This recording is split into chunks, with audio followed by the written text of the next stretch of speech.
Welcome to another edition of My Hustle. My name is Timothy Code. I am your host today, and we're talking all things creative, all things arts, and all things business.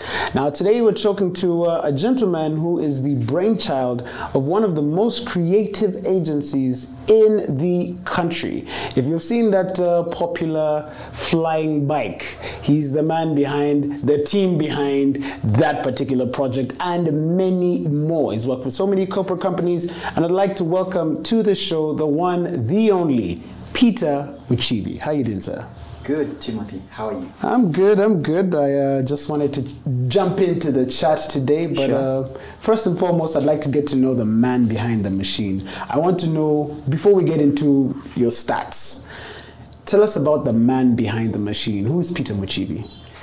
Okay, first of all, I'll start with greeting the viewers. Muli mutia lanangi.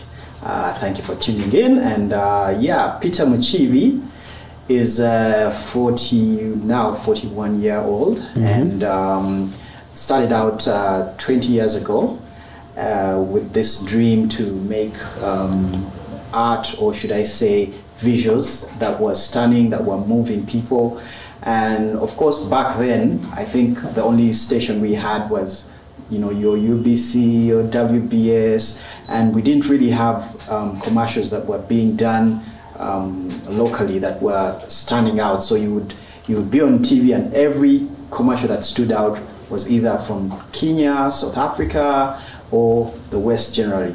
And we just felt like, wow, you know, how come there are no Ugandan commercials that look this good, you know? So together with a team of friends, my partners, we started a company, and our main goal was just to make Ugandan work stand out. You know, we're just tired of the whole thing of if it looks whack or you know, then it's Ugandan. We're like, no, we need to change that narrative, and we can also do good things, great things, you know, things that push the envelope.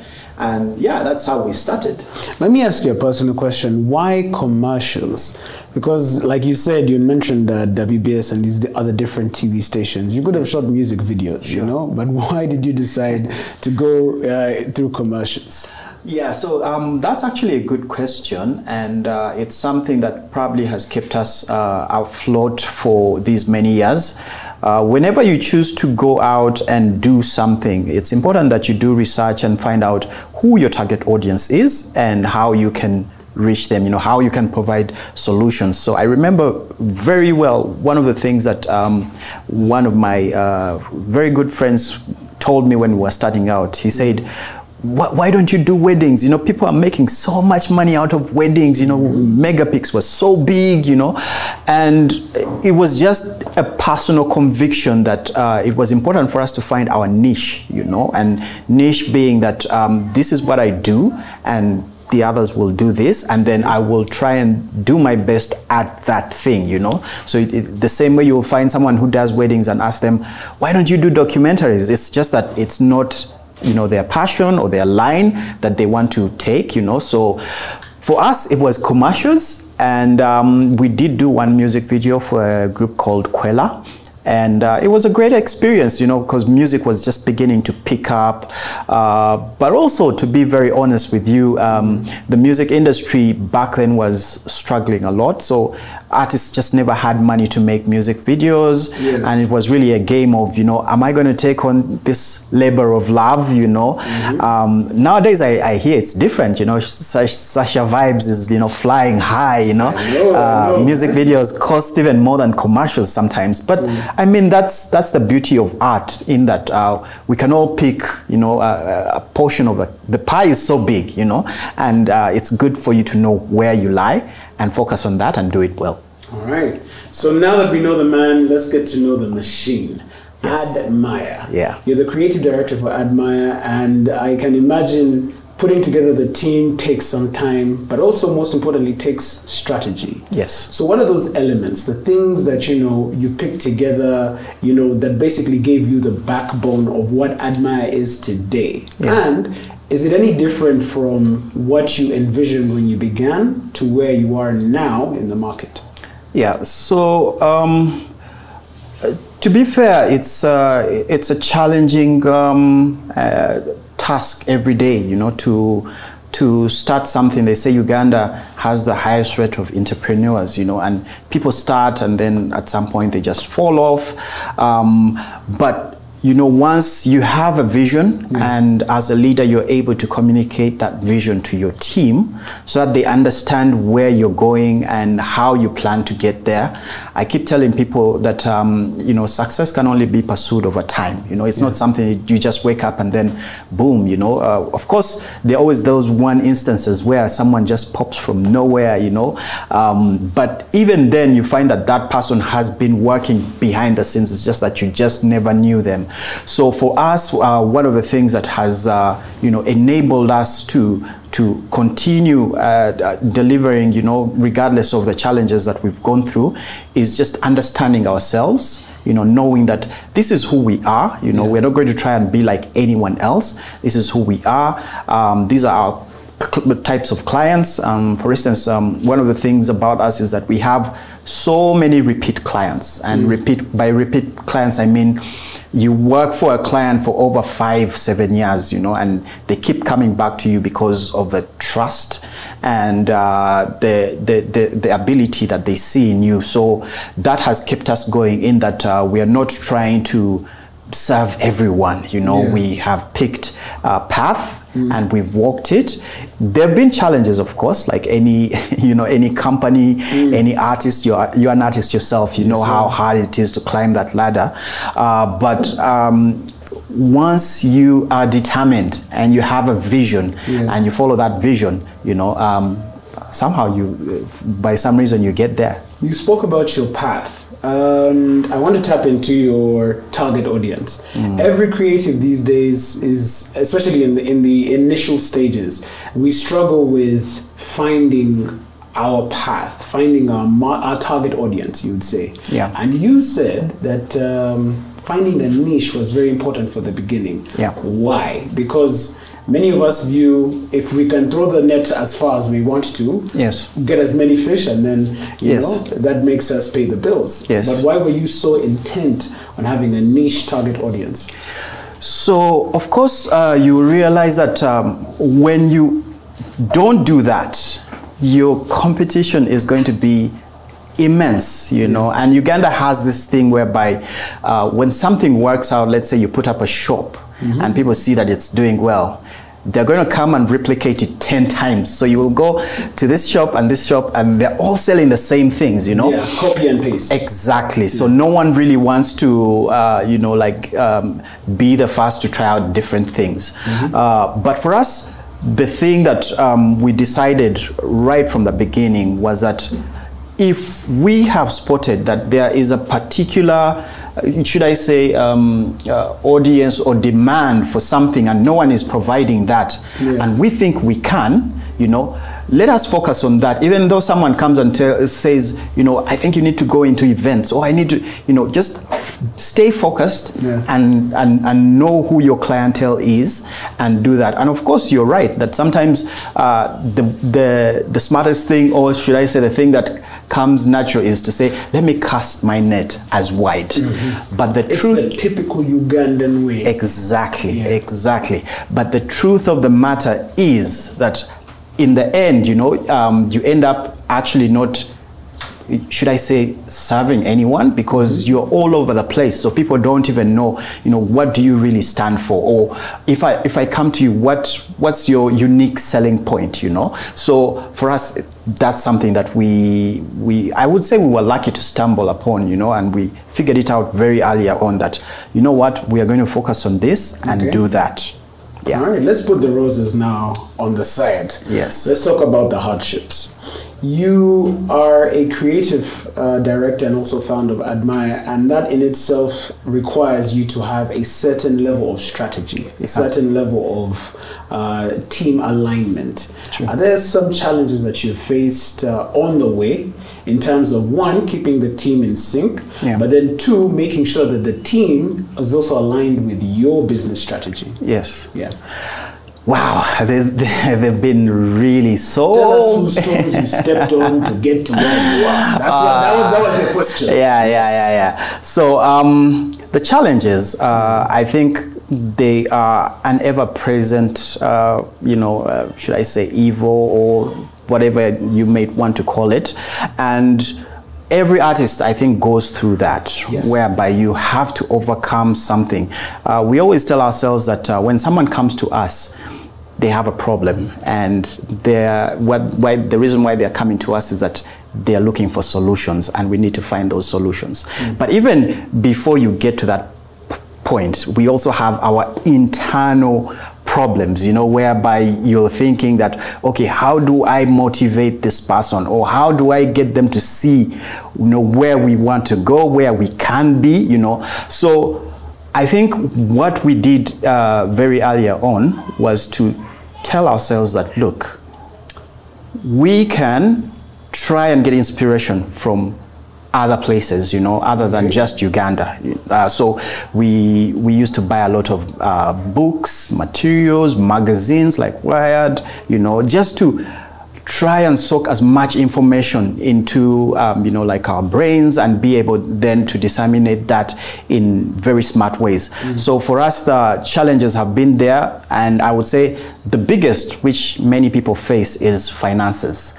Sometimes people look at our work or look at our quotations and they're like, yes, you mean this ad is going to cost a Mercedes-Benz or whatever, and then you try to sit them down and paint for them the picture that, you see, the reason why you don't have many animation ads is because it costs this much. So the challenge of finances has been with us up to today, but I think, like any artist, you need to find that place whereby it ceases just to be about money, there has to be a place where the craft, supersedes that, whereby you say that whatever art I put out there, whatever I put my name to has to stand for something, has to look a certain way, has to hit a certain mark in terms of excellence. And for us, that's something that has been core, in our motto says, power behind purpose. And it's something that we always say that every job we will take on, we will need to be purposeful and ensure that it hits that mark. And if it's not going to, then we will not take it on. Are you more of a creative or more of a businessman? Because the two need to be tied in. But if you could categorize yourself in just one, yes, are you more of a creative or are you more of a businessman? So, growing up, I've always been a creative. It's what I love to do, and it's what I wake up looking forward to do.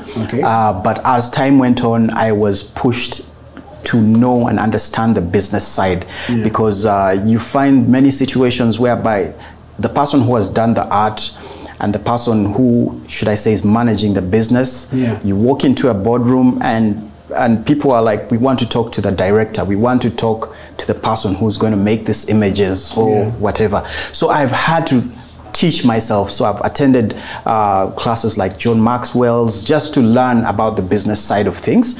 So I would say I'm first a creative and then a businessman. Having to adapt. Exactly. So then, being a man of many hats, how do you pivot? How do you then know which hat to play? Yes. Because in many cases, a team of creatives is always one person who's, fully aligned with the business idea and the goals. And that's usually the money guy, the guy who helps bring the deals in. Yes. Then there's the guy with the vision, the guy who knows what it's supposed to look like, sound like, feel like, and what he's trying to communicate. Yes. So how do you pivot between both? How do you wear the many hats at the same time?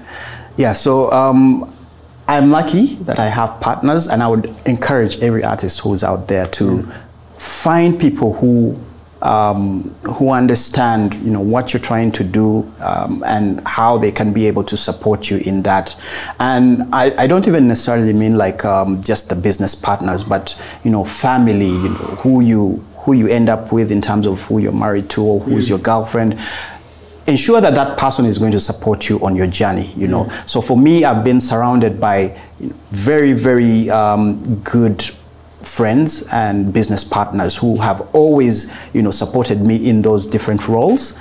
And I would say that because of them, I am where I am now. So literally I'm representing, so many people just by sitting in this chair. My colleagues at work, the guys who do all those different other aspects. So I always tell people that it's one thing for you to do art, you know, just by yourself. Yeah. But when you have a team behind you, you know, you look at someone like Kanye West and just the following that he has, you know, when you have a team behind you, it really elevates you to another level, you know. So that's one of the things that I would encourage many artists out there to find partners that understand your journey, your vision, your goals, and then work with them, because if you try to do it alone, you will break down, trust me. That's true, that's true. Let's talk Kasindi. Now let's get into it.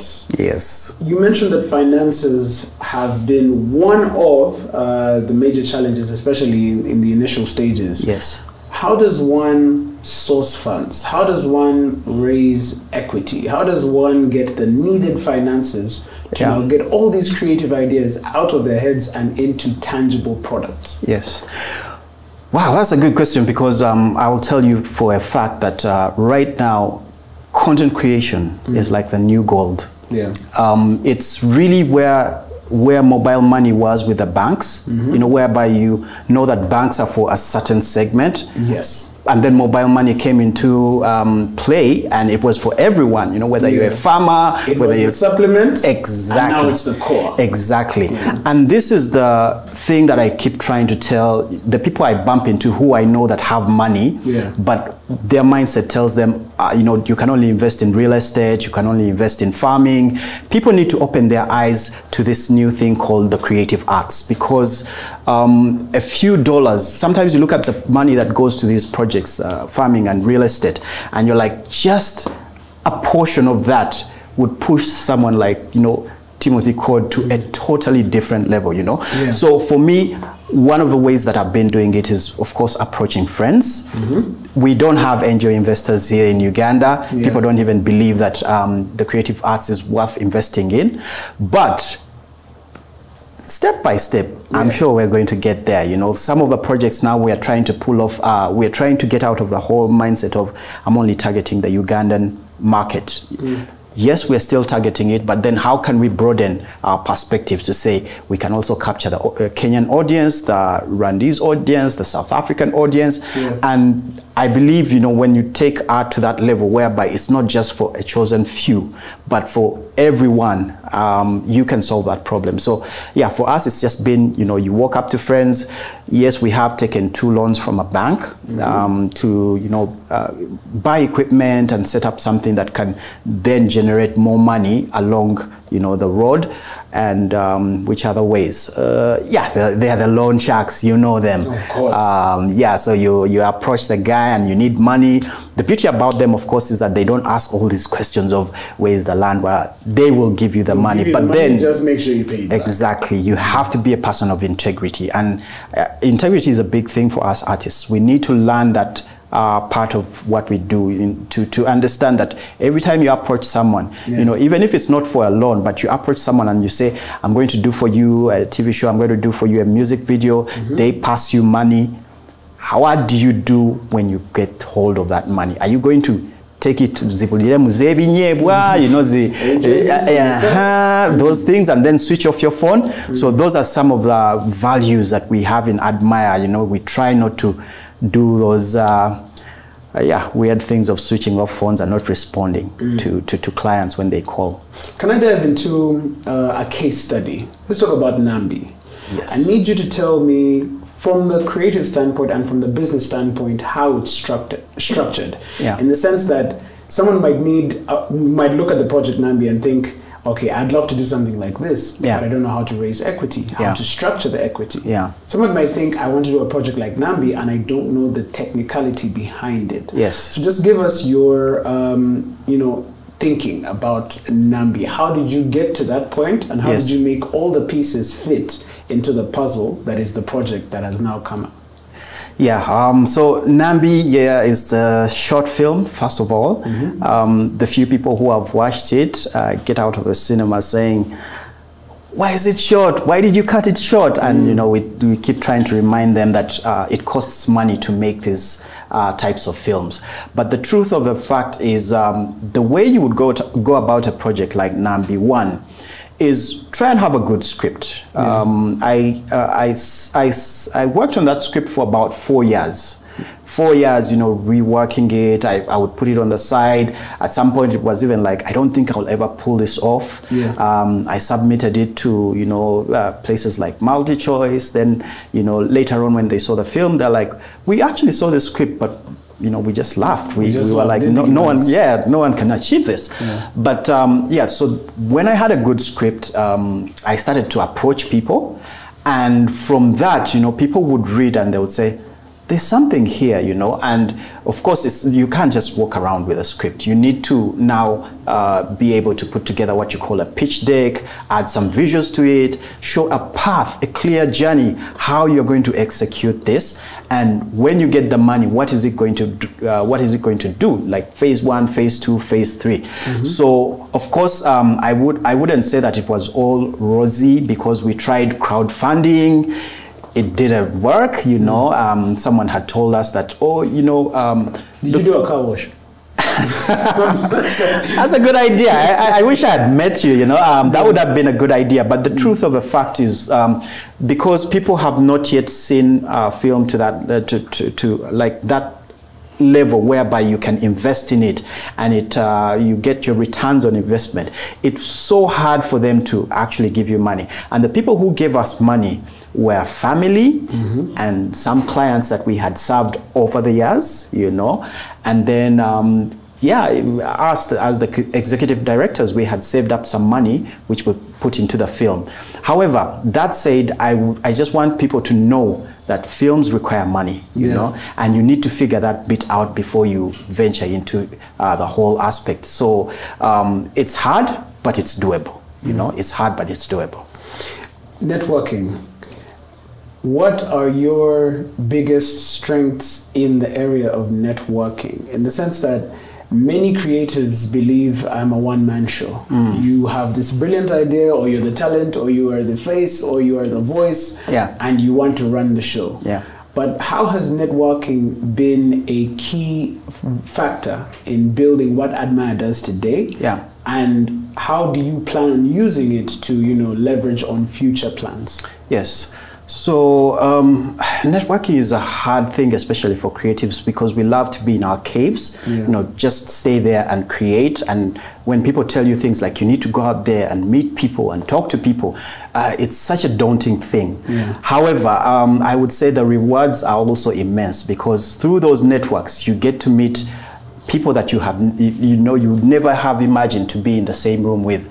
And for me, what I always remind people is that something like movie making is a team sport. You need to be able to create that humongous, should I say, array of people who can input into the project, whether it's finances, whether it's hard labor, whether it's creative brains. You need that. And if you can't do that, well, I wish you well, but you might be able to make a film, but it won't be as impactful, because you really didn't take that step to say, how would this, let's say, film impact the Minister of Tourism? And you go down, sit with him, engage him, and then he says something like, you know what, if you could just put the Ugandan coffee beads somewhere, I think that would small product placement. Exactly. Exactly. So it's important, and it's something that we can't run away from. Okay.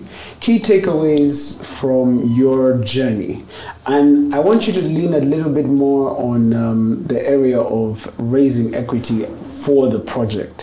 What are those things, what are those lessons that you've learned on the way, on your path, that you could now, pass on to someone else who's looking at you and says, I want to be that guy, or I want to be better than that guy. How would you then give your lessons and your learnings from that journey?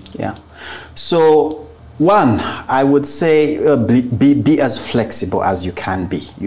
Sometimes we set out to do projects, and we will even have a justification that, Black Panther cost $400 million, I'm only looking for 1 million and things like that. But the truth of the matter is that at the end of the day, sometimes you just don't have the capacity to pull off something like that, or the money is just not there. And we also faced that with Nambi, whereby we had a number of shoot days. There were like 5, and we had to cut them down to 3, you know, shoot days because of budgets. You realize that every time you're out there with people, you have to accommodate them, you have to feed them, you have to pay them per day, and things like that.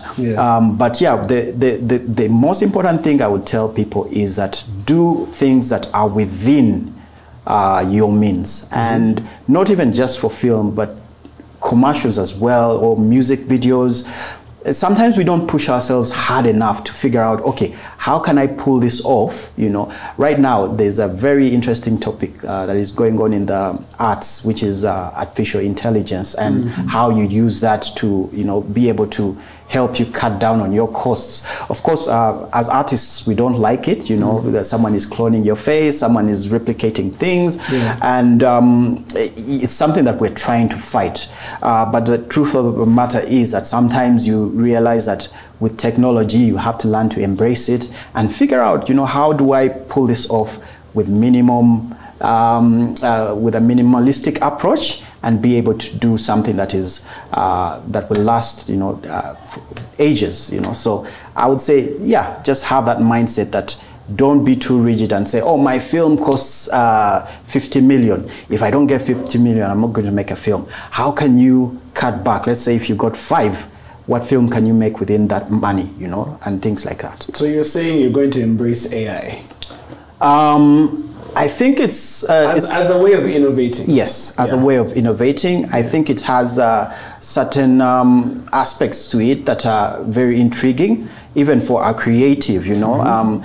Sometimes people only see one side of it, but there are other solutions that AI solves, which is like, for me, who's an editor, there's some repetitive tasks, and sometimes, you know, the AI will be smart enough to say, oh, I realize that this is how you do things. Then the next day you open the project, it has done that for you, and it's still borrowing from your, you know, ways, but I mean, it's something that it's with us, and I think we can't run away from it.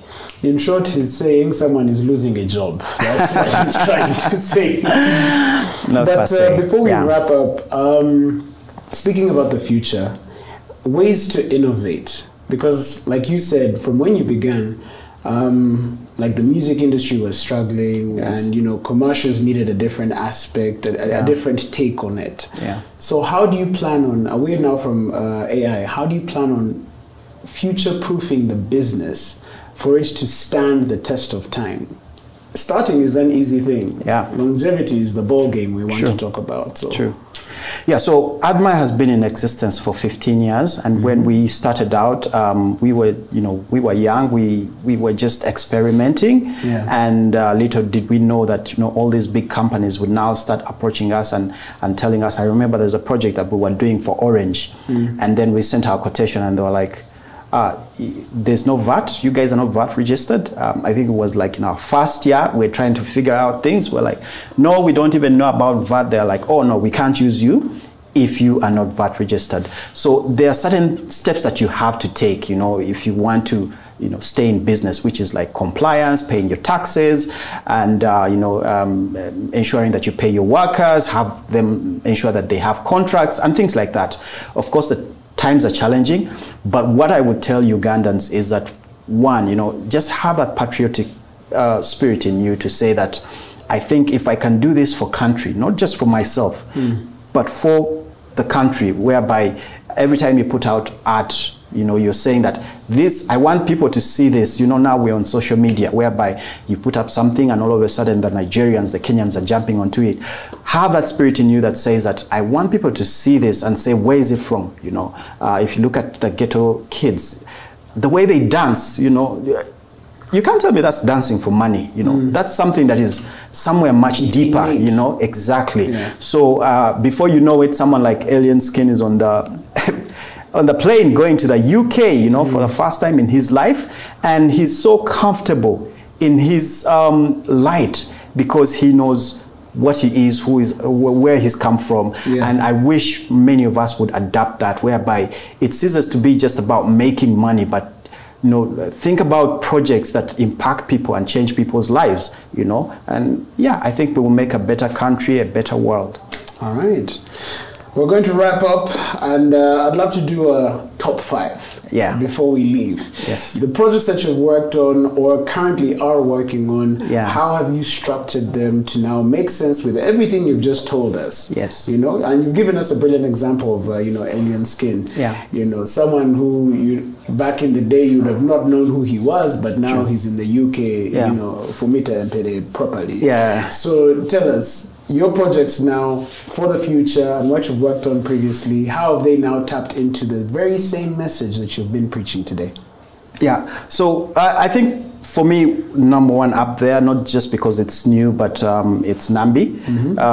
Reasons being that we've always grown up with our history, our ways, and we were told this story when we were kids. And I mean, it's important for us to take on things like that, whereby we know that the same way our grandparents told us these things, we can also pass them down to the next generation, we can't lose our identity. So for me, Nambi and even the team that was around that, it wasn't just done by Addmaya, we realized that this project was big enough to drown us, so we called on to other people who partnered with us, and it was exciting to see that we would come together as artists to pull off something like that. Then in terms of you say top 5 the projects, I remember there's an advert we did for Orange. It was called High Speed Internet, and it just had this amazing story or transition to it. It was about 30 seconds, whereby a Formula 1 car turned into a jet, and then the jet turned into a rocket. And when people watched that ad, they fell in love with what Orange was selling, but then of course they were all now trying to ask us, but is this guy's internet that fast? That sort of thing. So for me, I always look out for projects like those that create that sense of you mean internet can be that fast? I want to buy it, that sort of thing. Then the other one, of course, was the Monitor ad. There's an ad where Monitor was celebrating 20 years, and we did these murals in Uganda, and we just kept on transitioning from them, like iconic buildings. And people saw it and they couldn't believe, that these were Ugandan people who are doing such amazing work. Then, of course, we do a lot of documentaries. Sadly, documentaries is not something that you can put on social media because for us... you could put it on Netflix.